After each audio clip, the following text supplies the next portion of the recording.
வணக்கம் நேர்களே. இது ஷர்மிளா டாக்கீஸ். நான் உங்கள் டாக்டர் ஷர்மிளா. இன்னைக்கு நம்மளோட சிறப்பு விருந்தினரா இணைஞ்சிருக்கிறாரு. அரசியல் விமர்சகர், மூத்த ரிட்டயர்ட் ஐஏஎஸ் ஆபிசர் ஐயா திரு பாலச்சந்திரன் அவர்கள். வணக்கம் சார். வணக்கம் டாக்டர் ஷர்மிளா. வணக்கம். இன்னைக்கு சட்டமன்றத்துல பெரும்பான்மையை நிரூபிக்கணும் அப்படிங்கிற ஒரு இக்கட்டான ஒரு சூழ்நிலையில விஜயோடைய அரசு இருந்தது அப்படிங்கறத நம்ம பார்த்தோம். வெறும் திமுகவுடைய கூட்டணி கட்சிகளை நம்பி மட்டும் இருந்திருந்தாருன்னா அது ஒரு வேஃபர் தின் மார்ஜினாக இருந்திருக்கும். கடைசி நிமிஷம் வரைக்கும் இது சட்டப்பேரவையில ஒரு நம்பிக்கை வாக்கெடுப்பு ஒரு ட்விஸ்ட் அண்ட் டர்னோட போயிருந்திருக்கும். ஆனா இன்னைக்கு நீங்க பாத்தீங்கன்னா திமுக கூட்டணி கட்சிகளை தாண்டி என்டிஏ கூட்டணியில் இருக்கக்கூடிய கட்சிகளும் நேரடியாக மறைமுகமாக விஜய்க்கு ஆதரவாக செயல்பட்ட விஷயங்களை பாக்குறோம். பாமக அப்ஸ்டெயின் பண்ணாங்க. பாஜகவில் இருக்கக்கூடிய ஒரு எம்எல்ஏ அவரும் அப்ஸ்டெயின் பண்ணாரு. அதிமுகவில் குறிப்பாக 25 எம்எல்ஏக்கள் விஜய்க்கு ஆதரவாகவும் 22 எம்எல்ஏக்கள் எடப்பாடி அவர்களுடைய தலைமையில விஜய்க்கு எதிராகவும் வாக்களித்தனர். இதற்கு முன்னால நேத்து பாத்தீங்கன்னா விஜய் நேரடியாக போய் மற்ற கூட்டணி கட்சி தலைவர்கள் எல்லாரையும் சந்திச்சாரு. ஆனா எடப்பாடிய கான்சியஸா சந்திக்காம சி.வி. சண்முகம், வேலுமணி போன்றவர்களை சந்தித்துட்டும் வந்தாரு அப்படிங்கிறதையும் நம்ம பாக்குறோம். விஜயோடைய ராஜதந்திரம் இதை எடுத்துக்கிறதா இல்ல பிஜேபியோட ஒரு பேக்கப் பிளான் அப்படின்னு நம்ம பாக்குறோம். இதுல விஜயுடைய ராஜேந்திரம் ஒண்ணும் இல்லை. விஜய் ராஜேந்திரம் பண்ணக்கூடாதவர் அல்லது பண்ண தெரியாதவர் நான் சொல்ல. இதுல விஜயுடைய ராஜதந்திரம்னு ஒண்ணுமே கிடையாது. எலெக்ஷன் ரிசல்ட் வந்த நாள்ல இருந்து நான் சொல்லிட்டு இருக்கேன். விஜய் கவர்மெண்ட் ஃபார்ம் பண்ண நாள்ல இருந்து சொல்லிட்டு இருக்கேன். இந்த கவர்மெண்ட் விழாது. நம்பிக்கை வாக்கெடுப்புல இவங்க ஜெயிச்சிருவாங்க. ஏன்னா ரொம்ப சிம்பிள். இந்த நம்பிக்கை வாக்கெடுப்புல இவங்க தோத்தாங்கன்னா என்ன நடக்கும்? மறு தேர்தல் நடத்தணும். ஏன்னா வேற கூட்டணி கட்சி மற்றவங்களுக்குலாம் ஒரு வாய்ப்பு கவர்னர் கொடுக்கலாம். மற்றவங்க யாருக்கு வாய்ப்பு இருக்கு? டிஎம்கே ஏடிஎம்கே சேர போறதுன்னா பேசினாங்க. அவங்க ரெண்டு பேரும் சேர்ந்தாலே அவங்களுக்கு வாய்ப்பு கிடையாது, நம்பர் கிடையாது. அப்போ அப்படி இல்லாத போது 6 மாசத்துக்குள்ள மறு தேர்தல் நடத்தணும். அந்த 6 மாசம் வரைக்கும் குடியரசு தலைவருடைய ஆட்சி நடக்கும். குடியரசுத் தலைவர் ஆட்சினா அது பிஜேபி ஆட்சி. அதை திமுக விரும்பாது. அப்ப தான் விரும்பாத ஒரு பிஜேபி ஆட்சியை நேரடியாக கொண்டு வருவதற்கு பதிலா இவங்களே இருந்துட்டு போன டிஎம்கே நினைப்பாங்க. அதனால வர்ஸ் கம்ஸ் டு வர்ஸ் என்ன நடந்திருக்கும்? இவங்க அப்ஸ்டெயின் பண்ணியிருப்பாங்க டிஎம்கே. நான் அன்னைக்கே சொன்னேன், இவங்க அப்ஸ்டெயின் பண்ணியவங்க எதிர்த்து ஓட்டு போட மாட்டாங்க. இப்ப கவர்னர் ஒரு மெஜாரிட்டி கொண்டு வா, 118 கொண்டு வான்னு சொன்னதே தப்பு. He does not have that right constitutionally. அவர் என்ன சொல்லியிருக்குன்னா, சரி நீ வர்றியா கவர்மெண்ட் ஃபார்ம் பண்ணுறேன்னு சொல்றீங்க, சரி கவர்மெண்ட் ஃபார்ம் பண்ணுங்க, போங்க ஃப்ளோருக்கு போங்க, அசம்பிளிக்கு போங்க, அங்கே போய் உங்க மெஜாரிட்டி ப்ரூவ் பண்ணுங்கன்னு மட்டும் 50 பேரை கொண்டு வர கூட அவர் கூப்பிடலாம். கான்ஸ்டியூஷன் என்ன சொல்லுது? கான்ஸ்டியூஷன் ரொம்ப சுருக்கமாக சொல்லுது, கவர்னர் ஒருவரை அழைப்பார் முதல்வராக இருப்பதற்கு. தேவகவுடாவுக்கு முதல்ல 40 எம்பி தான் இருந்தாங்க. அவர் பிரைம் மினிஸ்டர் கூப்பிடலையா? ஏன்னா அவருக்கு மற்ற கட்சியெல்லாம் ஆதரவு தெரிவிச்சாங்க. அப்போ நீங்கள் வாங்க ஃப்ளோர் ஆஃப் தி இதில் ஹவுஸில் நீங்கள் மெஜாரிட்டி ப்ரூவ் பண்ணுன்னு சொல்கிறதோ கவர்னர் சொன்னது செஞ்சது தப்பு. ஆனால் இந்த காலத்தில் எதிர்கட்சிகள் ஆளுகின்ற மாநிலங்களில் உள்ள எந்த கவர்னர் அரசியலமைப்பு சட்டத்தை மதிக்கிறாங்க? அதுபடி நடக்கிறாங்க. அதனால இவர் அப்படி நடந்தார், அவ்வளோதான். நம்முடைய தலையெழுத்து இப்படியா நிகழ்வுகளெல்லாம் பார்க்கணும். சரி, ஒன்று அது முடிஞ்சிருச்சு. அடுத்து இவருக்கு கவலையே கிடையாது. அவருக்கு 118 டிஎம்கேக்கு என்ன பயம் வந்துச்சுன்னா, 118 கொண்டு வரலன்னா இவர் கவர்மெண்ட்டே ஃபார்ம் பண்ணாமல் மறுபடியும் எந்த கட்சியுமே கவர்மெண்ட் ஃபார்ம் பண்ண முடியலைன்னு ரிப்போர்ட் கொடுத்து பிரசிடென்ட் ரூல் வந்துருச்சுன்னா, அப்ப டிஎம்கேவுடைய கூட்டணி கட்சிகளை அவங்ககிட்ட கேட்டபோது டிஎம்கே ஆமா நீங்க போங்க, அவருக்கு 118 நம்பர் கொடுத்துருங்க. டிஎம்கே தான் சொன்னாங்க. டிஎம்கே அவங்க கம்யூனிஸ்ட் கட்சிகள் சொன்னாங்கல்ல, நாங்க திமுகவுடன் ஆலோசனை நடத்த பின்புதான் வந்தோம். அவங்க டிஎம்கேவுடைய உத்தரவு வாங்கல, டிஎம்கே சொல்லிட்டு வந்தாங்க ஒரு நாகரிகம். அடுத்து சொன்னாங்க, நாங்கள் திமுக கூட்டணியில் தான் இருக்கிறோம், மத சார்பற்ற கூட்டணி என்பதுதான் எங்களுக்கு முக்கியம் அப்படின்னு சொல்லி கிளீனா சொல்லியிருந்தாங்க. அந்தந்த நேரத்தில் சொன்னாங்க. அடுத்து எப்போ மாறுவாங்கன்னு யாருக்கு தெரியும்? நமக்கு தெரியாது. ஜோசியர் அப்பாயிண்ட் பண்ணது திருமாவளவன் அதில் என்ன இருக்குன்னு கேட்பாருன்னு என்னைக்காவது யாராவது எதிர்பார்த்துருப்போமா? அரசியலில் என்னென்னமோ நடக்குது, அது வேற விஷயம். ஆனால் இவருக்கு 118ங்கிற நம்பர் கிடைச்சிருச்சு, அதுக்கு மேலேயே கிடைச்சிருச்சு. இவருக்கு முஸ்லீம் லீக் வந்தோடனே 120ங்கிற நம்பர் இவருக்கு கிடைச்சிருச்சு. அப்போ நிச்சயமாக கவர்மெண்ட் விழாது. சரி, இப்போ ஒரு கேள்வி, அதுக்கப்புறம் ஏன் இவர் போய் இவங்க அதிமுக உடையிற நிலைமையில் இருக்கும்போது அங்கே போய் சண்முகம், வேலுமணியெல்லாம் போய் பார்க்குறாரு? போய் பார்க்குறதுக்கு தன்னை சிறப்படுத்திக்கிறதுக்கு. ஏன்னா திரும்ப திரும்ப திமுக கூட்டணியில் உள்ள கட்சிகள் என்ன சொல்கிறாங்க, நாங்கள் விஜய் கூட கிடையாது, இந்த அரசு கவிழக்கூடாது, பிரசிடென்ட் ரூல் வரக்கூடாது அப்படிங்கிறதுக்காகத்தான் நாங்கள் சப்போர்ட் பண்ணுறோம். மக்களால் தேர்ந்தெடுக்கப்பட்ட இத்தனை கட்சிகளுக்குன்னு சொல்லி மக்கள் வாக்கு போட்டிருக்காங்க, அந்த மக்கள் வாக்குகளுக்கு அர்த்தம் இல்லாமல் போயிடக்கூடாது அப்படிங்கிறதுக்காக சொன்னாங்கன்னா, நாளைக்கு இந்த ஜோசியர் மாதிரி ஏதாவது பண்ணி அதில் ஒரு தீர்மானம், ஜோசியருக்கு தீர்மானம் வராது, அப்பாயிண்ட் இன்னைக்கு அத பண்ணாங்க. வாபஸ் வாங்கிட்டாங்க சார். அதான் இன்னைக்கு அப்பாயிண்ட் பண்ணது வந்து வாபஸ் வாங்கிட்டாங்க. கடுமையான விமர்சனங்கள எதிர்க்கட்சிகள் எல்லாருமே வச்சாங்க. விசிக உட்பட கடுமையான விமர்சனங்கள் வச்சாங்க. திருமதி பிரேமலதா விஜயகாந்த் அவர்கள் ஒரு படி மேல போயி, உங்களுக்கு ஜோசியர் வச்சுக்கணும்னா, உங்க செலவுல நீங்க சம்பளம் குடுத்து வச்சுக்கங்க. அரசு பதவி குடுக்கறது வந்து தவறு அப்படின்னு பதிவு பண்ணியிருந்தாங்க. "வி வில் கன்சிடர்" அப்படின்னு சொல்லிட்டு இன்னைக்கு உடனே அந்த ஆர்டர வாபஸ் வாங்கியிருக்கிறார். ஆமா. எங்க ஊர்ல இருந்து ஒருத்தர் ஃபோன் பண்ணாரு. "அண்ணே குறி சொல்றேன் ஒருத்தன் கேட்டுக்கிட்டே இருக்கானே, ஏதாவது சான்ஸ் இருக்கான்னு சொல்லி கேட்டுக்கிட்டு இருக்கான் கவர்மெண்ட்லன்னு" சொல்லி கேட்டாரு. இது மாரிலாம் வரும். வேடிக்கையாகவோ, வினையாகவோ இது மாரிலாம் வரும். அது அவங்க ரிமூவ் பண்ணது நல்லது தான். இப்ப நான் என்ன சொல்ல வரேன்னா, ஒரு கொள்கை ரீதியான ஒரு இப்ப இது நேஷனல் எஜுகேஷன் பாலிசி. இவர் வந்து நேஷனல் எஜுகேஷன் பாலிசி எடுத்துக்குவோம். அதுல என்ன தப்பு இருக்கு? அப்படின்னு சொல்லி ஒரு ஸ்டாண்ட் எடுத்தாருன்னா, திமுகவுடைய கூட்டணி கட்சிகள் அதுக்கு ஆதரவா ஓட்டு போட மாட்டாங்க. அப்போ அவங்கள நம்பி இந்த அரசு வந்து தொடர்ந்து இருக்க முடியாது.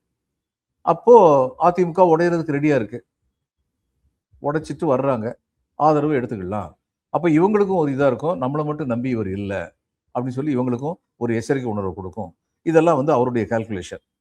இதுல சிக்கல் என்ன இருக்குன்னா, கட்சி பெருசா அல்லது சட்டமன்ற கட்சி பெருசா அப்படின்னா, சுப்ரீம் கோர்ட் ரொம்ப கிளியரா சொல்லியிருக்காங்க. கட்சி தான் பெரிது.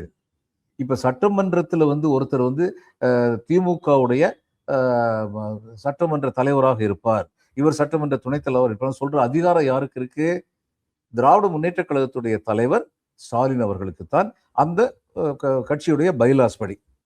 அதிமுகவில் அப்படி சொல்ற ரைட் உரிமை யாருக்கு இருக்கு? அவங்களுடைய பைலாஸ் படி பொதுச் செயலாளர் எடப்பாடி பழனிசாமி தான் இருக்கு. அதனால எடப்பாடி பழனிசாமி யார சொல்றாரோ சட்டமன்ற எங்களுடைய அதிமுக சட்டமன்ற தலைவர், சட்டமன்ற துணைத் தலைவர், கொறடான்ல யார சொல்றாரோ அதுதான் அதிகாரப்பூர்வம். அப்ப நீங்க ஒண்ணு கேட்கலாம். இந்த 24 பேர் அந்த பக்கம் போனாங்களே, அந்த கதி என்ன? இல்ல இப்ப அவர்கள் சி.வி. சண்முகம் அதத்தானே சொல்றாரு.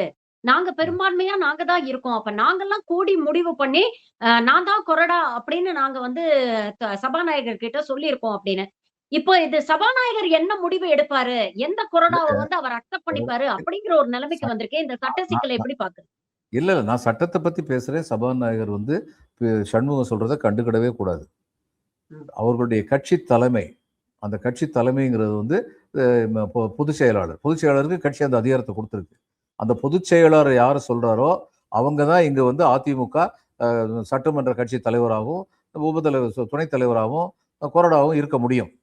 இவர் சண்முகம் சொல்லி ஆசை நாங்க பெரிய நம்பர்ல இருக்கோம் அப்படின்னு சொல்றதுனால வர முடியாது. இன்னும் சொல்லப்போனா 2/3 வெளியில போனாங்கன்னா, ஒரு அபிப்பிராயம் இருக்கு. 3ல 2 பங்கு வெளியில வந்துட்டாங்கன்னா, அவங்க நாங்க தான் உண்மையான அதிமுகன்னு சொல்லிக்கலாமா? அப்படியும் சொல்ல முடியாது. ம். அவங்க ஸ்பிளிண்டர் குரூப்ன்னு தான் சொல்ல முடியும். அதிமுக வந்து அவங்கள வந்து இவங்க ஸ்பிளிண்டர் குரூப் கட்சி கோட்பாடுக்கு விரோதமா போயிட்டாங்க. கட்சி த தடை ம இது கட்சி தாவல் தடை சட்டத்துக்கு விரோதமா இருக்காங்கன்னு சொன்னா, அந்நியாரமும் கவர்னர் அந்த 24 பேரையும் உனக்கு வேலை இல்ல, காலி பண்ணத்தான் செய்யணும். இதுதான் சட்டம். நான் சட்டத்த சொன்னேன். கவர்னர் என்ன செய்வாருங்கிறது யாமறியேன் பராபரமே. அவங்க என்ன செய்வாங்கன்னு இப்ப எனக்கு தெரியாது. எடப்பாடி வந்து எனக்கு எதிராக இவங்க வந்து செயல்பட்டாங்க. அவங்கள தகுதி நீக்கம் செய்யணும் அப்படின்னு சொன்னா, இவங்களுடைய தகுதிக்கு, இவங்களுடைய இந்த எம்.எல்.ஏ பதவிக்கு ஆபத்து வரதுக்கான வாய்ப்புகள் இருக்கு இல்லையா? ஆமா. அப்படிப்பட்ட ஒரு சட்டப்படி நிலைப்பாடு அவர் எடுப்பாரா? ஏன்னா இன்னைக்கு வந்து ரொம்ப வருத்தத்தோட சட்டமன்றத்திலேயே அத பதிவு பண்ணியிருக்கிறாரு. சோ அத எப்படி பார்க்குறீங்க? அப்படிப்பட்ட ஒரு வாய்ப்பு அமையறதுக்கான பாசிபிலிட்டீஸ் இருக்கா? இதுக்கு அப்படி முன்னாடி இதுக்கு அமைஞ்சா என்ன நடக்கும்? இதுக்கு முன்னாடி ஓபிஎஸ் அப்படி எதிர்த்து வாக்களித்தார் உங்களுக்கு நினைவு இருக்கும் சட்டமன்றத்துல. அவர் மேல ஒண்ணும் நடவடிக்கை எடுக்கல. ஆனா எடுத்திருக்க முடியும். சட்டப்படி எடுத்திருக்க முடியும். எடப்பாடி அந்த லெவலுக்கு போவாரா? எடப்பாடி எதனால இந்த கதிக்கு வந்தாரு? அதாவது பிரிட்டிஷ்ல சிஸ்டத்துல வந்து பிரைம் மினிஸ்டர் என்ன சொல்லுவாங்க? ஃபர்ஸ்ட் அமங் ஈக்வல்ஸ் அப்படின்னு சொல்லுவாங்க. எல்லோரும் சமமானவர்கள். அந்த சமமானவர்களில் முதன்மையானவர் பிரதம மந்திரி அப்படின்னு சொல்லுவாங்க. ஒரு கட்சி அப்படித்தான் நடத்த முடியும். அந்தந்த ரீஜன்ல உள்ளவங்களுக்கு அந்தந்த ரீஜன்ல ஒரு செல்வாக்கு இருக்கு. அத விட்டுட்டு என் ஒருத்தனை தவிர யாருமே தலைவர்ங்கிற பக்கத்திலே வரக்கூடாது. அப்படி பக்கத்துல வரக்கூடிய வாய்ப்பு உள்ளவங்களை எல்லாம் தூக்கி எறி. சசிகலா, அடுத்து ஓபிஎஸ் இது மாரி பண்ணிக்கிட்டே போனோம்னா, கடைசியில என்ன பண்ணாரு? ஓபிஎஸ்ஸ நிப்பாட்டுக்கு ரொம்ப எஃபெக்டிவா ஒரு ஆயுதத்த கையில எடுத்தார். வன்னியருக்கு வந்து உள்ளிட ஒதுக்கீடுன்னு சொல்லி. இந்த வன்னியருக்கும், முக்குலத்தோருக்கும் உள்ளிட ஒதுக்கீடு கொடுக்கவே கூடாது. Most backward. இவர் வந்து இவங்களுக்கு அருந்ததியர் கொடுத்தாரு. கலைஞர் வந்து. அது ஏன் கொடுத்தாரு? இப்ப இதுல இருந்த 3 பெரிய சமூகங்கள்ல இந்த பட்டியலத்தை சேர்ந்த 3 பெரிய சமூகங்கள்ல பள்ளர், பறையர், அருந்ததியர். இந்த 3 சமூகங்கள்ல அருந்ததியருக்கு ரொம்ப கம்மியா கிடைச்சிட்டு இருந்தது. They were not able to compete. அதனால அவங்களுக்கு உள்ளிட ஒதுக்கீடு கொடுத்தாரு. அப்ப இங்க நீங்க மோஸ்ட் பேக்வர்ட்ல யாரு குடுத்திருக்கணும்? இந்த ஒட்டர், இந்த இவங்க நாவிதர், வண்ணார் இவங்களுக்கெல்லாம் அதே ரெப்ரசன்டேஷன் கிடைக்கல. இந்த 2 குரூப்பும் இவங்க வன்னியரும் இந்த முக்குலத்தோரும் இந்த பேக்வேர்ட்ஸ்ல வந்து they are forwards among the backwards. அப்போ அவங்களுக்கு கொடுத்து இவர் என்ன கால்குலேட் பண்ணாரு, வன்னியருக்கு கொடுத்துட்டேன்னா இந்த வட மாநிலத்துல இந்த வட தமிழ்நாட்டில் உள்ள வன்னியர் அத்தனை பேர் என்னை சப்போர்ட் பண்ணுவாங்க. நீ வன்னியருக்கு கொடுத்தியான்னு சொல்லிட்டு முக்குலத்தோர்லாம் வந்து இவர் பிடிச்சி கேட்பாங்க, நீ என்ன அங்கே உட்காந்துட்டு என்னத்தை கழிச்சேன்னு சொல்லி கேட்பாங்க. அது கூட இவர் செல்வாக்கு போயிடும், ஓபிஎஸ் செல்வாக்கு போயிடும். எல்லாம் கரெக்டு தான், அது எல்லாம் கரெக்டாக நடந்தது போன தேர்தலில். ஆனால் ஓபிஎஸ் செல்வாக்கு மட்டும் போல அதிமுக செல்வாக்கும் போயிருச்சு தென் தமிழ்நாட்டில். அப்போ தன்னை பலப்படுத்திக் கொள்வதற்காக திரு இ பழனிசாமி என்ன பண்ணாரு, அதிமுகவை பலவீனப்படுத்தி விட்டார். இதுதான் உண்மையில நடந்தது. இன்னைக்கும் அது அப்படித்தான் நடந்திருக்கு. நீங்க எலெக்ஷன் ரிசல்ட் பாருங்க. பொதுவாங்க விஜய் வந்து ஒரு டொர்னடோ மாதிரி வந்தார், ஒரு பெரும் புயல் மாதிரி. ஏன்னா எல்லா கட்சிகளுமே வந்து எஸ்டாப்ளிஷ்டு பார்ட்டி எல்லாமே, அது பிஜேபியா இருக்கட்டும், காங்கிரஸா இருக்கட்டும், கம்யூனிஸ்டுகளா இருக்கட்டும், விசிகேவா இருக்கட்டும், திமுகவா இருக்கட்டும், அதிமுக இருக்கட்டும், இவங்க எல்லாருமே they failed to connect with Gen Z. இளைய சமுதாயத்தோட இவங்க யாருமே கனெக்ட் ஆகல. அது வந்து இவரால் வந்து கனெக்ட் ஆக முடிஞ்சது. அவருடைய வெற்றிக்கு அது ஒரு முக்கியமான காரணம். இன்னும் 2-3 காரணங்கள் இருக்கு, அதை பின்னாடி சொல்ல. இது ஒரு முக்கியமான காரணம். இப்போ இந்த மாதிரியான சிச்சுவேஷன்ல இவர் வந்து அதுல ஒரு முக்கியமான காரணம் சொன்னேன். சில குழுமங்கள், நம்ம எதிர்பாராத அளவுல சில குழுமங்கள் மொத்தமாக விஜய்க்கு வந்து சப்போர்ட் பண்ணாங்க. அப்ப அடுத்த பெரிய கட்சியா யார் வந்திருக்கணும்? ஆளுங்கட்சியா வந்திருக்கணும். ஏன்னா பொது அதிருப்தி ஆளுங்கட்சி மேலதான் இருக்கும், எதிர்கட்சி தானே வந்திருக்கணும். இன்னைக்கே 3வது இடத்துக்கு போயிட்டாரு. இது எதை காட்டுது? அவருடைய லீடர்ஷிப்ல என்ன நடந்தது, அவருக்கு என்ன திறமை இருந்தது, அதெல்லாம் தான் கேட்குறாங்க வேலுமணி சண்முகமும். நீங்க உட்காந்து தொடர்ந்து தோல்வியை சந்திச்சு வச்சுக்கிட்டே இருப்பீங்க. இப்ப இவர் அதுக்கு என்ன சொல்றாரு, ஒரு பதில் சொல்லியிருக்காரு எடப்பாடி வந்து, சேலத்தில் நான் இத்தனை இடம் வாங்கி கொடுத்தனே, நான் இத்தனை ஓட்டு வித்தியாசத்துல ஜெயிச்சனே, உங்க இதுல எந்த இடத்துல உங்களால் ஜெயிக்க முடிஞ்சா, நீங்க மட்டும் ஒருத்தர் மட்டும் ஜெயிச்சிருக்கீங்க, என்னை பத்தி சொல்றதுக்கு என்ன யோக்கியதை இருக்குன்னு கேட்கிறாரு. இது மேலோட்டம் பார்த்தா சரியான கேள்வியா இருக்கும். நான் இன்னொரு கேள்வி கேட்கிறேன். அப்ப சேலத்துல மட்டும்தான் உங்களால் ஜெயிக்க முடிஞ்சதா? நீங்க தானே ஊரா போனீங்க. அதிமுகவின் முகமே தான் நீங்க தானே காமிச்சீங்க. ஏன் மற்ற இடத்துல ஜெயிக்க முடியல? அதுக்கு அவங்களுக்கு கூட சொல்றீங்க. எல்லாருக்கும் ஈக்குவல் ஆப்பர்ச்சுனிட்டி கொடுத்தீங்களா? எம்ஜிஆர் பீரியட்ல வந்து திருநாவுக்கரசர் அறந்தாங்கி புதுக்கோட்டையெல்லாம் திருநாவுக்கரசர் அனுப்புவாரு, சாத்தூர் சிவகாசியில எல்லாம் KKS அனுப்புவாரு.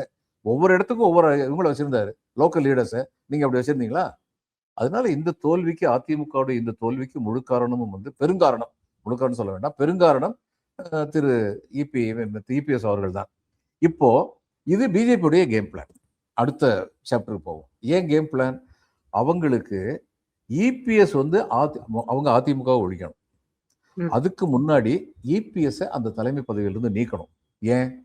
ஏன்னா இபிஎஸ் வந்து சென்ட்ரல் மத்திய சட்டங்கள் எல்லாத்துலயும், இந்த சிஏஏ சிட்டிசன்ஷிப் அமெண்ட்மெண்ட் ஆக்ட், அது விவசாயிகள் சட்டம், இது எல்லாத்துலயும் அவர் சரி சொல்லிடுவார். சரி, இப்போ அது எங்கேயோ நடக்குது, என்னமோ பண்ணுங்க. இங்க கேட்டா சரி, தமிழ்நாட்டில் யாருக்கும் என்னால பாதிப்பு இல்லை அப்படின்னு சொல்லிடுவார். அது பாதிப்பு இருக்கு, ஆனா இது பாதிப்பு இல்லைன்னு காமிச்சிருவார். உதாரணமாக சிட்டிசன்ஷிப் அமெண்ட்மெண்ட் ஆக்ட்ல வந்து என்ன சொன்னாங்க, ஒன்று சொல்லியிருக்காங்க, கிறிஸ்தவர்கள், இந்துக்கள், அது ஒரு பார்சிகளா இன்னும் ஒருத்தங்க நினைக்கிறேன், இவங்கெல்லாம் எங்கெங்கெல்லாம் வந்து மத சார்பாக காரணமாக துன்புறுத்தப்படுகிறார்களோ அவங்க இந்தியாவுக்கு வந்தா ஆட்டோமேட்டிக்கா அவங்களுக்கு சிட்டிசன்ஷிப்.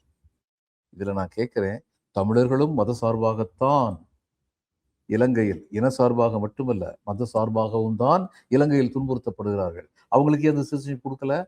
அதுக்கு அமித்ஷா வந்து என்ன சொன்னார் பார்லிமெண்ட்ல, இல்ல இவங்க சிரிமாவோ பண்டாரநாயக சாஸ்திரி அக்கார்ட்லயே அவங்களுக்கு கொடுத்தாச்சு. அயோக்கியத்தனமான பொய். அந்த அக்ரிமெண்ட் என்ன சொல்லிச்சு, 6 லட்சம் பேருக்கு அவங்க சொன்னாங்க, 6 லட்சம் பேருக்கு நாங்க சிட்டிசன்ஷிப் கொடுத்துறோம் ஸ்ரீலங்கால. மற்றவங்கலாம் அந்நேரம் 18 லட்சமோ 20 லட்சமோ இருந்தாங்க. மீதி உள்ளவங்க ஸ்டேட்லெஸ் சிட்டிசன்ஸ், இங்க அகதியா வந்தாங்க. அந்த அகதி கேம்ப் இன்னும் நடந்துகிட்டு இருக்கு. அப்ப இவங்க என்ன நியாயம் பண்ணாங்க? அதை பற்றி அந்நேரம் வலுத்த குரல் எழுப்புனது, யூ வில் பி சர்ப்ரைஸ், வலுத்த குரல் எழுப்புனது கல்கி ரா கிருஷ்ணமூர்த்தி. அவர் சொன்னார், என் இனத்து மக்கள் அனாதைகளாக்கப்படுகிறார்கள். எங்கேயோ உட்காந்துக்கிட்டு சாஸ்திரியில கையெழுத்து போட்டாரு, என்ன நியாயம் அவர் கேட்டார் அன்னைக்கு. இதெல்லாம் வந்து இவருக்கு தெரியாத பழனிசாமிக்கு. அப்போ இவர் வந்து அதிமுகவே சரி, நீங்க கேட்கலாம், அப்ப ஏன் பழனிசாமி மேல உங்களுக்கு விரோதம்? ஏன்னா பழனிசாமி இன்னொன்னு செய்வார், அங்கேயெல்லாம் சரி சொல்லி தலையாட்டிடுவார். சென்ட்ரல் லாஸ் எல்லாம் இங்க 7.5% கவர்னர் கையெழுத்து போடல. கவர்மெண்ட் ஸ்கூல்ல படிக்கிற பசங்களுக்கு வந்து மெடிக்கல் காலேஜ், இன்ஜினியரிங் காலேஜில் 7.5% ரிசர்வேஷனுக்கு கையெழுத்து போடலையா, இவர் ஆர்டர் இஷ்யூ பண்ணிடுவார். தன்னுடைய சர்வைவல்ங்கிற விஷயத்துல அவர் விட்டு கொடுக்க மாட்டார். பிஜேபிக்கு 28 சீட்டு அங்க காங்கிரஸா, உங்களுக்கு 27. எந்த 27? எங்கெல்லாம் ஜெயிக்க மாட்டீங்களோ அந்த 27. ரொம்ப கரெக்டா இருப்பார். அவங்க சொன்னாங்கல்ல, கன்னியாகுமரியும் கோயம்புத்தூரும் எங்களுடைய ஸ்ட்ராங் ஏரியா, சென்னை எங்களுடைய ஸ்ட்ராங் ஏரியா, அதுல எங்களுக்கு என்ன கொடுத்தீங்க? ஒண்ணுமே கொடுக்கலையே. அப்படி பண்ணிட்டாரு. அப்போ அவங்களுக்கு ஒண்ணு தெரியும், இவர் இருக்கிற வரைக்கும், அதிமுகல இவர் இருக்க வரைக்கும் அதிமுக முற்று முழுக்க ஒழிக்க முடியாது. அதனால இவர் காலியாகணும். இன்னைக்கு நடக்கிறது அதுக்கு சார்பா இருக்கு. அது எழுந்திருக்கு. இவர் எதிர்த்து 24 பேர் வந்துட்டாரு. எங்க சிக்கல் வரலாம் தமிழ்நாட்டுலன்னா, அந்த 24 பேர் சப்போர்ட் வந்து இவர் எடுத்துக்கிட்டாருன்னா, விஜய் எடுத்துக்கிட்டாருன்னா எடுத்துக்க போறாரு. அவங்க தான் போய் வாழ்த்து சொல்லியிருக்காரு. முதல்ல பதவியேற்ற உடனே சொன்னாரு, தவறுகள் நடக்க அனுமதிக்க மாட்டேன். வந்துட்டோம்ல 5 வருஷத்துக்கு ஏதாவது பண்ணலாம்னு யாராவது நினைச்சா இன்னைக்கே போயிரு வெளியில அப்படின்னு சொன்னார்ல. வேலுமணி எடுத்திருக்காரு. வேலுமணியை பத்தி அறப்போர் இயக்கத்துல வெலாவாரியா என்னென்ன தப்பு எங்கெங்க பண்ணாங்கன்னு வெலாவாரியா எழுதுனாங்க. அது கவர்னர் பெர்மிஷன் கொடுக்கலன்னு சொல்லி கேஸ் போட முடியலன்னு சொல்லி திமுக சப்பக்கட்டு கட்டினாங்க. ஏன் கவர்னர் பெர்மிஷன் கொடுக்கல, மற்ற எத்தனை விஷயத்துல நீங்க கோர்ட்டுக்கு போயிருக்கீங்க, இதுவும் கோர்ட்டுக்கு போக வேண்டியதானே, எஃபெக்டிவா ஃபைட் பண்ண வேண்டியதானே. அதனால எல்லாருமே ரொம்ப சௌக்கியமா இருக்காங்க. லஞ்சம் இதெல்லாம் வந்து எல்லாருமே சௌக்கியமா இருக்காங்க. அதுதான் உண்மை. அப்போ இந்த வேலுமணியை வந்து இவர் எடுத்துக்கிட்டாருன்னா இவரும் சௌக்கியமா இருக்காரு. மத்தவங்களுக்கு சொல்றதுல என்ன அர்த்தம் இருக்கு? இவரும் அதான் பண்ண பட் போறாரு. இருந்தாலும் இன்னைக்கு வந்து உதயநிதி ஸ்டாலின் அவர்களுடைய பேச்சுல வந்து அவர் வந்து அததான் மென்ஷன் பண்ணியிருக்காரு. சேஞ்சுன்னு சொல்றீங்க. ஆனா எக்ஸ்சேஞ்ச் பண்ணக்கூடிய கட்சியாக இருக்கு. அப்படிங்கிற ஒரு குற்றச்சாட்டு வச்சிருக்கிறாரு. முதல்வர் மு.க. ஸ்டாலின் அவர்களும் சொல்லியிருக்காரு. தூய சக்தின்னு சொல்றீங்க. ஆனா அடுத்த கட்சி எம்.எல்.ஏக்கள தூக்குற கட்சியாக நீங்க இருக்கீங்களே! அப்படிங்கிற ஒரு விமர்சனத்த வச்சிருக்கிறாரு. சட்டப்பேரவையில பிரேமலதா விஜயகாந்த் எதிர்க்கட்சி தலைவர்களும் இந்த குதிரை பேரத்த பத்தி தொடர்ந்து கேள்வி எழுப்பியிருக்கிறாங்க. அமமுகல வந்து முதல்ல அப்படியெல்லாம் வந்து நான் ஆதரவு குடுக்கல. அது ஃபோர்ஜரி பண்ணி கையெழுத்து வாங்கியிருக்கிறாங்க அப்படின்னு சொன்ன அந்த காமராஜ்ங்கிற எம்.எல்.ஏ இன்னைக்கு வெளிப்படையாக மீண்டும் தாவேகாவுக்கு ஆதரவு தெரிவிச்சிருக்கிறாரு. சோ இந்த விமர்சனங்கள்லாம் வந்து அ எஸ்பெஷலி இன்னைக்கு உதயநிதி பேசுனது. நீங்க பார்த்தீங்கன்னா முதல்ல சோஃபா வருது. அதற்கு பின்னாலேயே வந்து புதிய முதலமைச்சர் வந்து சந்திக்கிறாரு. இதெல்லாம் என்ன ஆட்சி? புதிய ஆட்சி தருவோன்ட்டு புஷ்பா மாடல் ஆட்சிய வந்து நீங்க வந்து நடைமுறைப்படுத்துறீங்களே! அப்படிங்கிற பேச்செல்லாம் மக்கள் கிட்ட ஒரு தாக்கத்தை ஏற்படுத்தும்னு நினைக்கிறீங்களா? உதயநிதியுடைய இன்றைய அந்த ஸ்பீச்ச வந்து நீங்க எப்படி பார்க்குறீங்க? 40 வயசுக்கு மேல உள்ளவங்ககிட்ட எல்லாம் தாக்கத்தை ஏற்படுத்தும். 40 வயசு கீழ உள்ளவங்களுக்கு எத பத்தியும் கவலை இல்ல. இதே இன்னைக்கு உள்ள தமிழ்நாடு. வேதனையா இருக்கு. ஆனா அதுக்கு நாம தான் பொறுப்பு. நான் ஏற்கனவே நாங்கலாம் படிக்கும்போது, நீங்க என்னையோட வயசுல ரொம்ப சின்னவங்க. ஆனா நாங்கலாம் படிக்கும்போது அப்படின்னு சொல்றேன். நாங்கலாம் படிக்கும்போது தமிழ் கட்டாய பாடமா இருந்தது. நாங்க தமிழ படிச்சோம். தமிழ் படிக்கணும். மனன பகுதிகள் அப்படின்னு சொல்லி ஒரு போர்ஷன் உண்டு. இது எனக்கு எப்படி திருப்பாவை தெரியும்? தமிழ் படிச்சேன். தூமணி மாடத்து சுற்றும் விளக்கெரிய தூபம் கமழ துயிலனை மேல் கண் வளரும் மாமன் மகளே மணிக்கதவம் தாழ்திரவாய் மாமீர் நு மகள்தான் ஊமையோ அன்றி செவிடோ அனந்தலோ ஏமப் பெருந்துயில் மந்திரப்பட்டாளோ மாமாயன் மாதவன் வைகுந்தன் என்றென்று நாமம் பலவும் நவீன்றேலோர் எம்பாவாய் அப்படின்னு ஆண்டாள் சொன்னதை எங்களுக்கு சொல்லிக் கொடுத்தாங்க. அப்ப நான் வந்து ஆண்டாள் இப்படியெல்லாம் பாடினாங்க. நம்ம ஊருக்கு பக்கத்துல 10 கிலோமீட்டருக்குள்ள உள்ள ஆண்டாள் அந்த கோயில் வந்து பண்ணியிருக்காங்களே, போகணுங்கிற ஆசை வந்தது.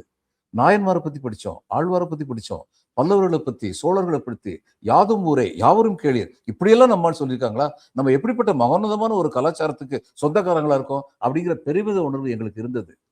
இன்னைக்கு எல்கேஜில இருந்து எம்ஏ வரைக்கும் தமிழே சொல்லிக் கொடுக்க வேண்டியது இல்லையே. சில ஸ்கூல்ல சொல்லிக் கொடுக்குறாங்க, எல்லா ஸ்கூல்லையும் கிடையாது. இதுல முக்கியமா பாட வேண்டியது திரும்ப திரும்ப நான் அப்படி சொல்லும்போது எத்தனை கவர்மெண்ட் ஸ்கூல்ல கண்டிப்பா சொல்லித் தராங்க தெரியுமா அப்படிம்பாங்க. அடுத்து சிபிஎஸ்இ ஸ்கூல்ல வந்து மெட்ரிகுலேஷன் சிபிஎஸ்சிலையும் சொல்லிக் கொடுக்கவே இல்லையா? சில ஸ்கூல்ல சொல்லிக் கொடுக்குறாங்க. இன்னைக்கு நாங்க படிக்கும்போது இருந்த சிபிஎஸ்இ ஸ்கூல் மெட்ரிகுலேஷன் ஸ்கூல் எத்தனை பெர்சன்டேஜ், இன்னைக்கு எத்தனை பெர்சன்டேஜ் எக்கச்சக்கமாயிருச்சு. அதுல பெரும்பான்மையில வந்து தமிழ் சொல்லிக் கொடுக்கப்படுறது கிடையாது. இப்ப நம்ம இன்னொன்று தெரிஞ்சுக்கணும். இந்த பிரைவேட் ஸ்கூல்ல வந்து பயங்கரமா காசு கொடுத்து படிக்கிற பிள்ளைங்க வந்து அடுத்து வந்து அவங்க வாழ்க்கையில மேல்நிலையில உள்ளவங்க, பொருளாதாரமாக மேல்நிலையில உள்ளவங்க, அந்த பிள்ளைங்க பெரும்பாலோர் மருத்துவர்களாக, பொறியியல் வல்லுநர்களாக, காமர்ஸ்ல உள்ளவங்களாக, எல்லா விதமான அரசியல்ல உள்ளவங்களா, ஐஏஎஸ் ஐபிஎஸ்ல வர்றவங்களா, இதுல வந்து அப்படிப்பட்டவர்களுக்கு வாய்ப்புகள் அதிகம். அதை மறந்துடக்கூடாது. அப்போ தமிழ் உணர்வே இல்லாத நான் ஒரு ஐஏஎஸ் ஐபிஎஸ்ஸா நான் வந்து போறதுக்கான வாய்ப்பு இருந்ததுன்னா, அப்போ நீங்க தமிழை பத்தி நான் என்ன கவலைப்பட போறேன்? கவலைப்பட மாட்டேன். இன்னொன்னு, நாங்கள்லாம் படிக்கும்போது கல்லூரியில அரசியல் இருந்தது, யூனியன் எலெக்ஷன் இருந்தது. நாங்கள் அரசியலை பற்றி தெரிந்து கொண்டோம். இன்னைக்கு அரசியலை பத்தி யாருக்கும் தெரியாது. அப்ப எங்களுக்கு எங்க காலத்துல எம்ஜிஆர் இருந்தாரு, சிவாஜி இருந்தாரு. நாங்க நடிப்பை பற்றி தெரிந்து கொண்டோம், அவர்களுடைய ரசிகர்களாக இருந்தோம். அப்போ நாங்க படிக்கும்போது எங்களுக்கு 3 அட்ராக்ஷன் இருந்தது. எங்களுடைய ஃபார்மேட்டிவ் ஏஜ்ல, வளரும் பருவத்தில் எங்களுக்கு 3 தெரியும். எங்களுக்கு என் தாய்மொழி தெரியும், என் நாட்டின் அரசியல் தெரியும், என் நாட்டின் சினிமா தெரியும். இன்னைக்கு உள்ள குழந்தைங்களுக்கு சினிமா மட்டும்தான் தெரியும். பிறகு விஜய்க்கு ஏன் ஓட்டு போட்டு ஏன் சண்டை ஓடுறீங்க? அப்படிதான் நடக்கும். அதனால மறுபடியும் சொல்றேன், நீங்க சொல்றதெல்லாம் உதயநிதி சொல்றதெல்லாம் 40 வயசுக்கு மேல உள்ளவங்ககிட்ட தாக்கத்தை ஏற்படுத்தும். Go to the people at all levels. Vande Mataram வந்து அதிகமாக பரவலாக ஆஹ், அதாவது அதன் மேல ஒரு பெரிய கவர்ச்சி இல்லாத காலம் ஒன்று இருந்தது. ஏஆர் ரஹ்மான் வந்தார். வந்து என்ன பண்ண, அதாவது இந்த யங்கர் ஜெனரேஷன் வந்தே மாதத்துக்கு கவலைப்பட்டதே இல்லை. அந்நேரம் நல்ல 15-20 வருஷத்துக்கு முன்னாடி வந்தார். வந்து ஒரு மெட்டு போட்டார். வந்தே மாதரம் ஆரம்பிச்சார். சின்ன பிள்ளைங்க அத்தனையும் பாடிச்சு. Speak their language, go to them. இல்லைன்னா சரி அவங்களுக்கு ஒன்றும் விளங்காது. உதயநிதி சொல்றது வந்து உதயநிதி லெவல்லே நின்றக்கூடாது, அது கீழே ரொம்ப போகணும். That's important. விஜய் பேசும் பொழுது சில முக்கியமான விஷயங்கள் சொல்லியிருக்கிறாரு. குதிரை பேரம்னு நீங்க சொல்றீங்க. குதிரை வேகத்துல இந்த ஆட்சி நடக்கும். நீங்க பார்க்க போறீங்க. அப்படிங்கிற ஒரு விஷயத்த சொன்னாரு. அதே மாரி உதயநிதி பேசும்பொழுது சில முக்கியமான திட்டங்களை குறிப்பிட்டு, இந்த திட்டங்கள் எல்லாம் நீங்க நிறுத்திறக்கூடாது அப்படிங்கிற ஒரு விஷயத்த பதிவு பண்ணோனே, இல்ல கடந்த ஆட்சியில ஆரம்பிக்கப்பட்ட மக்கள் நல திட்டங்கள் தொடரும் அப்படிங்கிற ஒரு வாக்குறுதியும் வந்து விஜய் குடுத்திருக்கிறாரு. கிட்டத்தட்ட திமுக ஆட்சியில கொண்டு வந்த மக்கள் நல திட்டங்கள்லாம் நல்லா இருக்கு அப்படிங்கிற ஒரு சர்டிபிகேட் குடுக்குற மாரி தான் அவருடைய பேச்சு இருந்தது. இதே விஜய் தான் ஆட்சிக்கு முன்னால திமுக எதுவுமே செய்யல அப்படின்னு சொல்லி மக்கள் கிட்ட ஓட்டு கேட்டாரு. இன்னைக்கு வந்து அந்த மக்கள் நல திட்டங்கள் வந்து தொடரும் அப்படின்னு ஒரு வாக்குறுதி குடுத்திருக்கிறாரு. இந்த டபுள் ஸ்டாண்டர்ட்ஸ் எல்லாம் மக்கள் கிட்ட போய் சேராதுன்னு நினைக்கிறீங்களா? அரசியல் எலெக்ஷன் சமயத்தில் எல்லாரும் பேசுவாங்க, அதெல்லாம் கண்டுகிட கூடாதுன்னு தான் மக்கள் நினைப்பாங்க. மிஞ்சி மிஞ்சி போனா சரி, அவருடைய கீழ்நிலை தொண்டர் ஒருத்தர் பேச்சு ஒரு பொதுக்கூட்டத்தில் சொல்லிடுவார். அன்னைக்கு விஜய் அதெல்லாம் பேசினாருன்னு அது வேற வாய், மறந்துருங்க. அவ்வளவு. அது எல்லாரும் எதுக்கும். ஏன்னா திமுகவும் அதிமுகவும் சேர்ந்து ஆட்சி அமைக்க முடியுமான்னு சொல்லிட்டு ஒரு ரூமர் வந்துகிட்டு இருந்தது. இவன் திமுகவும் அதிமுகவும் ஒருத்தர் பேசாத பேச்சா எலெக்ஷன்ல? அப்படி சேர முடியுமா? சேரலாம். இது every thing is possible in politics. அதனால வந்து விஜய் அன்னைக்கு அப்படி பேசினார், இன்னைக்கு அப்படி பேசலைன்னா அதுதான் அரசியல். அப்படித்தான் பேசுவாங்க. காமராஜர் வந்து மூர்க்கமாக கலைஞர் எதிர்த்தாருங்கிறது உண்மை. ஏன்னா எந்த ஓட் பேங்க் கலைஞருக்கு இருக்கோ அதே ஓட் பேங்க் தான் காமராஜருக்கு இருந்தது. The toilers, the poor, the under privilege, ஏழைகள், எளியவர்கள், தொழிலாளர் பெருமக்கள், இந்த இந்த ஓட் பேங்குக்கு 2 பேருமே சண்டை போட்டாங்க. அப்ப அரசியல் அப்படித்தான் பேசுவாங்க. ஆனா காமராஜர் இறந்த போது, அவருக்கு மணிமண்டபம் கட்டும்போது அங்க போய் நின்னார் கலைஞர். வந்து படிப்படியா பார்த்தார் எப்படி நடக்குது. கலைஞர் இறந்த போது இவரு திட்டாத திட்டா, ராமதாஸ் ஐயா திட்டாத திட்டா, கலைஞருக்கு வந்து அங்க புதைக்க விட மாட்டாங்கன்னு சொன்ன போது என்ன சொல்லப்பட்டது? இல்ல ஏற்கனவே அது சொன்ன ஒரு கேஸ் இருக்கு, இவங்க தான் போட்டிருந்தாங்க, பாமக தான் போட்டிருந்தாங்க. உடனே ராமதாஸ் ஐயா சொன்னாரு, நாங்க அந்த கேஸை வாபஸ் வாங்கிக்கிறோம், கலைஞர் அங்கே புதைக்கப்பட வேண்டும், அதற்கு முழு தகுதி பெற்றவர். ஏன்னா சேம் பீப்புள் ஃபார் ஹூம் தே ஃபாட். அந்த இது வந்து இருந்தது அவங்களுக்கு வந்து. அதனால அரசியல் அது மாதிரிலாம் பேசிக்குவாங்க, என்னென்னமோ பேசுவாங்க. ஆனா அந்த உள்ளார்ந்த உணர்வு வந்து இருக்கும். விஜய் வந்து அது மாதிரி வந்து ப்ரோ பவரா இருக்காரா, ப்ரோ அண்டர் பிரிவிலேஜா இருக்காரா? அப்படி இருந்தால் அந்த திட்டங்கள்லாம் தொடர்ந்து அவர் சொன்னது வரவேற்க தந்தது. இத்தனை இதை மதுக்கடைகளை மூடுறேன்னு சொன்னது ரொம்ப வரவேற்க தந்தது. ஆனா இதுல முக்கியமான ஒரு விஷயம் சொல்றேன். என்னுடைய இந்த நிர்வாக அனுபவத்திலையும் வாழ்க்கை அனுபவத்திலையும் இருந்து நான் சொல்றேன். 500 மீட்டரா, 500 மீட்டருக்குள்ள இருக்கக்கூடாது, 510வது மீட்டர்ல வைக்கக்கூடாது. அது ஏறக்குறைய 500 மீட்டர் தான். அதனால ரொம்ப ஜாக்கிரதையா இருக்கணும். முதல்ல சொன்னதை கேட்டவங்கன்னு சொல்லிட்டு வைப்பாங்க. இன்னொன்று நான் பார்த்தது, எங்க ஊர்ல வந்து எங்க தூர சொந்த ஒருத்தர், அவர் வீட்டுக்கு போயிருந்தேன் நான். நமஸ்கரித்தான் பட்டி அப்படின்னு, எனக்கு சித்தப்பா முறை வேணும். அவர் வீட்டுக்கு போயிருந்தேன். அவர் வீட்டுக்கு 10 அடிக்குள்ள நல்ல அருமையா வாட்டர் பம்பு, நல்ல தண்ணி வருது. நான் கேட்டேன், என்ன சித்தப்பா நல்லா கவர்மெண்ட்ல பேசிட்டீங்களா, இவ்வளவு தூரத்துக்கு பக்கத்துல வந்துருச்சு என்ன? ஏ, கவர்மெண்ட்ல ஒரு சட்டம் போட்டிருக்காயா, இந்த இவங்க இருக்காங்கல்ல, பட்டியலினத்துக்காரங்க இருக்காங்கல்ல, அவங்களுக்கு 1.6 கிலோமீட்டர் ரேடியஸுக்குள்ள அவங்களுக்கு வந்து நீர்நிலை கொடுக்கணும்னு சொல்லியிருக்கு. நம்ம பிள்ளைங்க பட்டியலிருந்து சேர்ந்த பிள்ளைங்க இங்கிருந்து ஒரு 1.5 கிலோமீட்டர் தள்ளி இருக்காங்க. ஆனால் இது அவங்களுக்கு 1.6 கிலோமீட்டருக்குள்ளே தான் வருது, நமக்கு 10 அடியில் வந்துச்சு.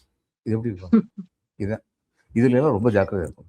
யாருக்கு போய் சேர வேண்டும் என்று நினைக்கின்றீர்களோ அந்த பலன் அவர்களுக்கு போய் சேர வேண்டும். அது ரொம்ப முக்கியம். அதே மாதிரி மதுக்கடைகளை மூட வேண்டும் என்ற முடிவு மிக மிக நல்ல நேர்மையான தேவையான முடிவு. 500லேருந்து 510வது மீட்டருக்கு போயிடக்கூடாதுன்னு பார்த்துக்கணும். நம்பிக்கை வாக்கெடுப்பு சக்சஸ்ஃபுல்லா முடிஞ்சிருச்சு. ஆட்சி அமைச்சுட்டாரு. இருந்தாலும் விஜய் முகத்துல ஒரு ஒரு சந்தோஷமே, ஒரு உற்சாகமே இன்னைக்கு வந்து அ பார்க்க முடியல சார் சட்டமன்றத்துல. அவர் பதவி ஏற்கும் பொழுது இருந்த அந்த கோவம், அந்த கம்பீரம் அதெல்லாம் வந்து இன்னைக்கு டோட்டலாவே மிஸ்ஸிங்கா இருந்ததே. என்ன காரணமா இருக்கும்னு நினைக்கிறீங்க? தி பர்டன் ஆஃப் ரெஸ்பான்சிபிலிட்டி. அதை உணர்றாரு. அதனால வந்து மனசுல வந்து யோசிக்கிறாரு அப்படின்னு நினைக்கிறேன். அவர் பலவிதமான சுழல்களுக்கு நடுவில் நின்று கொண்டிருக்கிறார். இன்னைக்கு வந்து பிஜேபி ஒரு பக்கம் இழுக்க பார்ப்பாங்க, இவங்க வந்து திமுக கம்யூனிஸ்டுகள் விடுதலை சிறுத்தைகள் ஒரு பக்கம் இழுக்க பார்ப்பாங்க. அவங்களுடைய கட்சியிலேயே எத்தனை பேர் வந்து இவர் சொல்ற மாதிரி நேர்மையான ஆட்சியை கொடுக்கணும்னு இருக்காங்க, அப்படி இல்லையேங்கிறத பத்தி தொடர்ந்து இவர் வாட்ச் பண்ண வேண்டியிருக்கும். இது எல்லாமே இருக்கு இல்லைங்களா? அந்த பேர்டன் வந்து அவர் முகத்தில் வந்து இருக்கலாம். Government is a big machinery. முதல்ல சப் கலெக்டராக போகும்போது முதல் ஃபைலை பார்க்கும்போது எனக்கு ஒன்றுமே தெரியாது எனக்கு. ஏன்னா இது தமிழ்நாட்டை விட்டு வெஸ்ட் பெங்காலுக்கு வேற போயிருக்கேன். ஆனால் அந்த அந்த தொடர் சங்கிலி இருக்கு பாருங்க. ஒரு ஹெட்லருக்கு வந்து முதல்ல சொல்லுவார், சார் இது 3 வருஷத்துக்கு முன்னாடி ஆரம்பிச்ச பிரச்சனை சார், இதுதான் பிரச்சனை. இன்னைக்கு இதில் உள்ள சிக்கல்லாம் இதெல்லாம் இருக்கு. 3 பார்ட்டி வந்து இதில் ரொம்ப பெரிய சிக்கலை உண்டு பண்ணிட்டு இருக்காங்க. எந்த டெசிஷனுமே அடக்க முடியாமல் 3 வருஷமா இது பெண்டிங்காக இருக்கு சார். இல்லை எனக்கு இந்த மாதிரி நாளைக்கு தீர்த்து வைக்கணும்னு சொல்லி வந்திருக்கு அப்படின்னு நான் கேட்கும்போது அவர் சொல்லுவார், 3 வருஷமா தீராத பிரச்சனை இன்னும் 3 மாதம் நீட்டிச்சா யாரும் இன்னும் சொல்ல மாட்டாங்க. ஆனால் இத்தனை நாளாக தீராமல் இருந்ததுக்கு நீங்கள் தீர்த்து வச்சிட்டிங்கன்னா நல்லா இருக்கும் sir. So you get an idea. அப்போ இதை என்ன செய்யணும் அப்படிங்கிற யோசிக்க ஆரம்பிப்போம். முதல்ல திகைப்பாக தான் இருக்கும். ஒரு உதாரணம் சொல்லுங்க, முகமது ஷோராப்னு சொல்லி ஒரு ஹெட் மாஸ்டர் ஒருத்தர் எம்எல்ஏ, காங்கிரஸ் எம்எல்ஏ வந்தார். நல்ல மனுஷன், ரொம்ப நேர்மையான மனுஷன். அங்கே எங்கள் ஊரில் பெங்காலில் வந்து இந்த தண்ணி டியூப் எல்லாம் போடுவாங்கல்ல, அது எந்த இடத்துல போடணும் அப்படிங்கிறத சூஸ் பண்ணுற அதிகாரம் சப் கலெக்டர் கிடையாது. அது எலெக்ஷன் ரெப்ரஸன்டேட்டிவ், பஞ்சாயத்து யூனியன் வந்து சூஸ் பண்ணுவாங்க. சூஸ் பண்ணி அந்த லிஸ்ட்டை வந்து சப் கலெக்டர் அனுப்புவாங்க. அந்த லிஸ்ட்டை நான் வெரிஃபை பண்ணலாம், சரியான இடம் தானா அப்படின்னு வெரிஃபை பண்ணலாம். கடைசி ஆர்டர் போடுறது நான் தான் போடணும். அப்போ இவங்க வந்து இவர் எம்எல்ஏ என்கிட்ட சொல்றாரு, என்னை பார்க்கறதுக்கு ஒரு நாளைக்கு 100 பேர் வர்றான், என் வீட்டு முன்னாடி ஒரு டியூப்வெல் போட்டால் நல்லா இருக்கும், அதை போட மாட்டேங்கிறாங்க, நீங்க பார்த்து ஏதாவது செஞ்சா உண்டு. நான் உடனே பஞ்சாயத்து சமிதியை கூப்பிட்டு சொல்றேன். அவர் என்கிட்ட சொல்றாரு, president, panchayat samiti president, sir நாங்கள் உங்களுக்கு 80 லிஸ்ட் அனுப்பியிருக்கோம்ல, அந்த 80ல் 1வது தகுதி இல்லாத லிஸ்டாக இருந்ததுன்னா நீங்கள் கட் பண்ணலாம். இன்னைக்கு மொத்தம் 1000 தேவை இருக்கு சார், அந்த 1000 நீங்கள் கொடுக்குறீங்களா? நாங்கள் 80, 100 நீங்கள் கொடுத்தானே கொடுப்போம். அப்போ அந்நேரம் இவருக்கு இல்லைன்னு சொல்லி நீங்கள் கம்ப்ளைண்ட் பண்ணால் என்ன சார் அர்த்தம்? எங்களால் கொடுக்க முடியாது. இப்போ நான் ஒன்றும் சொல்ல முடியாது, ஏன்னா அவங்க சட்டத்தை மீறி நடக்கலை. ஆனால் லூத்தரன் வேர்ல்ட் சர்வீஸ் எமர்ஜென்சி விங்னு ஒருத்தங்க இருந்தாங்க. அவங்க இந்த மாதிரி வந்து ரிலீஃப் ஒர்க் எல்லாம் பண்ணுவாங்க. அவங்க என்கிட்ட வந்து 30 டியூபெலுக்கு வந்து என்கிட்ட வந்து சொன்னாங்க, இடத்த சொல்லுங்க, நாங்கள் வந்து சிங்க் பண்ணிடுறோம் அப்படின்னு சொன்னாங்க. நான் உடனே எம்எல்ஏ வீட்டை சொல்லி அங்கேயும் ஒன்று சிங்க் பண்ணுங்கன்னு சொல்லிட்டேன். அங்கே வேலை நடந்தோடனே கம்யூனிஸ்ட் கட்சிக்காரங்க பதறி போய் என்கிட்ட வந்தாங்க, என்ன சார் இந்த மாதிரி பண்ணிட்டீங்க அப்படின்னாங்க. இந்த பாருங்க, அவர் வீட்டுக்கு தகுதி இல்லாமல் இருக்குன்னு நீங்கள் ஒரு நாள் கூட என்கிட்ட சொல்லலை. ஆனால் உங்களுக்கு இருக்க 80ல் அங்கே கொடுக்க முடியலன்னு சொன்னீங்க, எனக்கு இருக்க 30ல் அங்கே ஒன்று கொடுத்துருக்கேன். எனக்கு இருக்க 30ல் 20 வந்து உங்களுடைய கட்சி ஆதரவு உள்ள ஜனங்கள் மத்தியில் கொடுத்துருக்கேன். 10 வந்து உங்களுடைய துணை கட்சிகளுக்கு ஒரு 2, 3 போயிருக்கு. 7 வந்து காங்கிரஸுக்கு பக்கத்தில் போயிருக்கு. நீங்க இந்த ஒன்று தடுத்தீங்கன்னா நான் அந்த 20ஐயும் நிப்பாட்டிடுறேன். எனக்கு அந்த அதிகாரம் இருக்கு. உங்க அதிகாரத்தை நீங்க காமிச்சிட்டீங்க, என் அதிகாரத்தை நான் காமிக்கிறேன். நம்ம 2 பேரும் சமரசமா போயிடுவோமா? சரி சார், விடுங்க சார். இப்போ இதுதான் ஆட்சி, இதுதான் நிர்வாகம். விஜய் இது மாதிரி நிறைய பேலன்ஸ் பண்ண வேண்டியிருக்கும். Okay. Do you think he will rise up to the challenge? Yes. Let's hope so. Let's be optimistic. Let's hope that he definitely rises up to the challenge. ஏன்னா மக்கள் இவ்வளவு பேர் நம்பிக்கை வச்சு ஓட்டு போட்டிருக்கிறாங்க. சோ ஒரு மிகப்பெரிய ரெஸ்பான்சிபிலிட்டியை அவர்கிட்ட கொடுத்திருக்கிறாங்க. அவர் எந்த அளவுக்கு திறமையாக அதை வந்து நடைமுறைப்படுத்துறாரு அப்படிங்கறத இனி வரும் நாட்கள்ல பொறுத்திருந்து பார்ப்போம். பல்வேறு விஷயங்களை எங்களோட பகிர்ந்துகிட்டீங்க. உங்கள் நேரத்துக்கும் கருத்துக்களுக்கும் மிக்க நன்றி sir. Thank you very much for joining. வணக்கம் டாக்டர் ஷர்மிளா. வணக்கம்.